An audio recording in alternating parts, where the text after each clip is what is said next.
Pfizer jab produces less antibodies against Delta variant, shows studies. Hello and welcome to Inventiva. I'm Manulya Singh bringing you the top news from today. People fully vaccinated with the Pfizer-BioNTech vaccine are likely to have more than 5 times lower levels of neutralizing antibodies against the Delta variant first identified in India compared to the original strain, according to research published in the Lancet journal.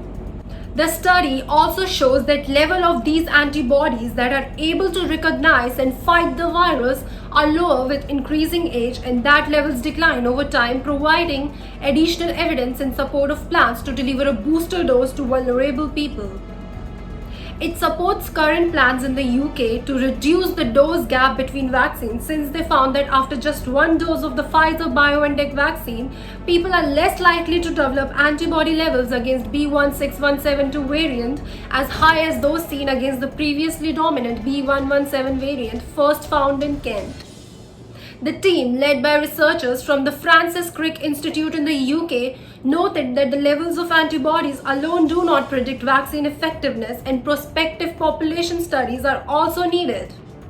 Lower neutralizing antibody levels may still be associated with protection against COVID-19, they said. The study analyzed antibodies in the blood of 250 healthy people who received either 1 or 2 doses of the Pfizer-BioNTech COVID-19 vaccine up to 3 months after their first dose.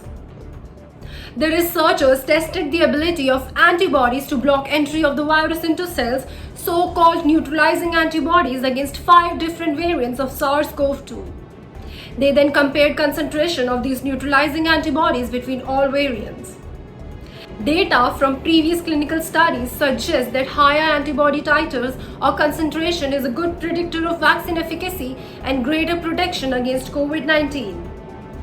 The researchers found that in people who had been vaccinated with 2 doses of Pfizer-BioNTech vaccine, levels of neutralizing antibodies were more than 5 times lower against the B.1.617.2 variant when compared to the original strain.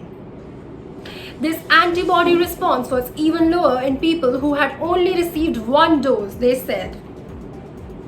After a single dose of Pfizer-BioNTech, 79% of people had a quantifiable neutralizing antibody response against the original strain, but this fell to 50% for B.1.1.7, 32% for B.1.617.2, and 25% for B.1.351 or Beta variant first discovered in South Africa.